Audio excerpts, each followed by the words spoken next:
माझ्या चॅनलवर नवीन असाल तर सबस्क्राईब करायला विसरू नका। आज मी आलेली आहे इस्कॉन टेम्पल रावेतला। सध्या चालू आहे अधिक महिना म्हणजेच पुरुषोत्तम मास, म्हणून आज मी ठरवलं होतं काहीही करून इस्कॉन टेम्पलला जायचं आणि राधा कृष्णाचं दर्शन घ्यायचं, म्हणून आज मी इथे आलेली आहे। बाहेरच्या एका फुलवाल्याकडून मी छान गुलाबाची फुलं आणि त्याबरोबर तुळशीची पानं घेतली, जी श्रीकृष्णाला अतिशय प्रिय आहे, आणि हे सगळं घेऊन मी आता आत चाललेली आहे। असं म्हणतात श्रीकृष्ण आपल्या भक्तांची स्वतः निवड करतो आणि तेव्हा श्रीकृष्णाच्या भक्तीची इच्छा मनामध्ये जागृत होते। पुरुषोत्तम मास चालू असल्यामुळे इस्कॉन टेम्पलमध्ये प्रचंड गर्दी होती। खूप सारे कृष्ण भक्त इथे दर्शनासाठी आलेले होते। खरं तर आज मला जाणवलं हे मंदिर माझ्या घरापासून भरपूर लांब आहे, तरी पण मी ड्राईव्ह करत या मंदिरामध्ये आलेले आहे, कारण आज ठरवलंच होतं आज काहीही करून आपल्याला राधाकृष्णाच्या मंदिरामध्ये जायचं आहे। या मंदिराच्या बाहेरच्या साईडला लक्ष्मी नारायणाची सुंदर अशी मूर्ती आहे। शेष नागावर विराजमान असलेली ही सुंदर अशी मूर्ती तुम्हाला सुरुवातीलाच बघायला मिळते। अधिक मासामध्ये तुपाचा दिवा देवाला अर्पण करण्याची पद्धत आहे, त्यामुळे बाहेरच तुपाचे दिवे अर्पण केलेले मी इथे पाहिले। या मंदिराच्या आवारामध्येच काही सुविनियर्सचे शॉप्स आहेत, म्हणजे इथे तुम्ही छान छान राधाकृष्णाच्या सुंदर मूर्त्या, किचेन्स वगैरे घेऊ शकता। भरपूर गर्दी होती, पण लाईन मध्ये उभारण्याची गरज नाही पडली, त्यामुळे फटाफट मी वरती गेले।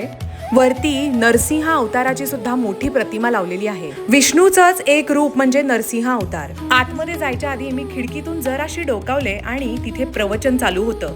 आतमध्ये सुरुवातीलाच हनुमानाचं छोटंसं मंदिर आहे, त्याच्या पुढे राधा कृष्णाची सुंदर अशी मूर्ती मी पाहिली।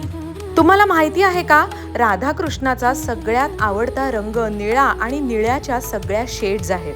त्यांच्या आवडत्या आकाशी आणि निळ्या रंगामध्ये राधा कृष्णाचा शृंगार केलेला होता। त्यांचे कपडे, त्यांचे दागिने सगळे त्यांच्या ड्रेसला मॅचिंग होते। ते पोहोचल्यानंतर मी माझ्या हातातलं तुळशीपत्र आणि गुलाबाची फुलं पंडितजींच्या हातात दिली।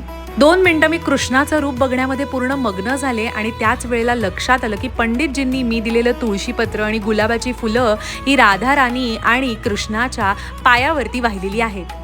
राधाकृष्णाचं सुंदर रूप बघून मला ना त्या मूर्ती समोरून खरंच निघावंसं वाटत नव्हतं, पण मंदिरामध्ये उभे असलेले कार्यकर्ते ना खरंच एका जागी उभं राहू देत नव्हते आणि नीट दर्शन घेऊ देत नव्हते। तरी सुद्धा माझ्या मनाचं समाधान जोपर्यंत होत नाही ना, तोपर्यंत मी राधाकृष्णाची मूर्ती बघितली। त्यानंतर साईडला येऊन सुद्धा परत मी व्हिडिओज वगैरे काढत होते। मंदिरामध्ये सुंदर असं मराठीमधून प्रवचन चालू होतं। या प्रवचनामध्ये निरनिराळे गीतेमधले श्लोक ते म्हणून दाखवत होते, आणि पूतना राक्षसिणीचा वध श्रीकृष्णांनी कसा केला याची स्टोरी ते सगळ्या लोकांना सांगत होते।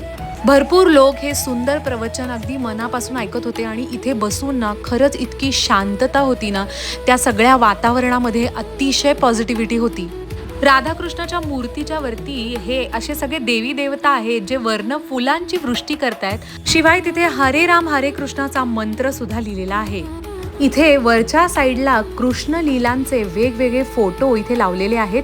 तुम्ही बघू शकता सुदामा आणि कृष्णाचा प्रसंग इथे दाखवलेला आहे। कृष्ण रानावनामध्ये बासरी वाजवतानाचा प्रसंग इथे दाखवलेला आहे। दर्शन झाल्यानंतर मला खूप शेवटी एका ठिकाणी बसायची जागा मिळाली, पण माझं लक्ष ना सतत राधाकृष्णाच्या मूर्तीकडेच होतं। असं वाटत होतं जिथेही मी बसेल ना, मला फक्त राधाकृष्णाची मूर्ती दिसत राहिली पाहिजे। मी मनामध्ये ही इच्छा ठेवून जिथे मला जागा मिळाली तिथे बसले। कृष्ण लीलांमधले काही सुंदर प्रसंग मी वर बघत होते। मध्येच हा पडदा उभा केलेला असल्यामुळे मला ना राधाकृष्णाची मूर्ती जिथे मी बसले होते ना तिथून व्यवस्थित दिसत नव्हती। हा पडदा जवळजवळ 5 फुटापेक्षा जास्त असलेला असेल, आणि मी खाली बसलेले होते, कारण तिथे कुणाला उभं राहायला ते अलाउड करत नव्हते।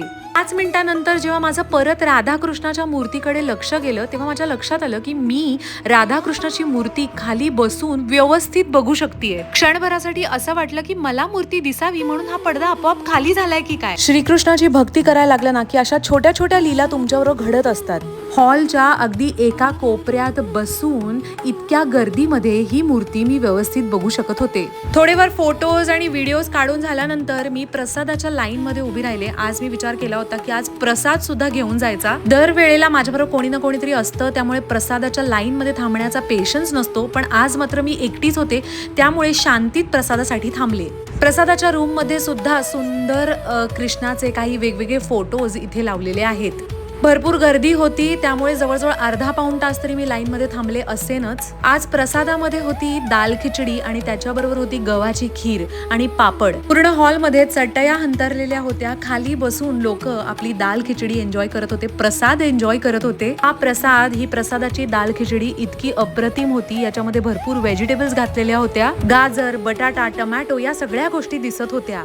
आणि जुन्या काळी लग्नात जशी पंगत बसायची ना, तसे सगळेजण बसून जेवत होते. सात्विक प्रसादाचं सुंदर जेवण झाल्यानंतर मात्र मी घरी जायला निघाले, कारण 10 वाजून गेलेले होते. तर फ्रेंड्स, असेच व्हिडिओज घेऊन मी येत असते. माझ्या चॅनलला जर तुम्ही अजूनही सबस्क्राईब केलेलं नसेल तर माझ्या चॅनलला सबस्क्राईब करा, या व्हिडिओला लाईक करा आणि तुमच्या आवडीचं पुण्यातलं किंवा पुण्याच्या आजूबाजूच्या एरियामध्ये असलेलं सुंदर मंदिराचं कमेंटमध्ये नाव लिहा. भेटूया नवीन एका व्हिडिओ बरोबर लवकरच. तोपर्यंत बाय.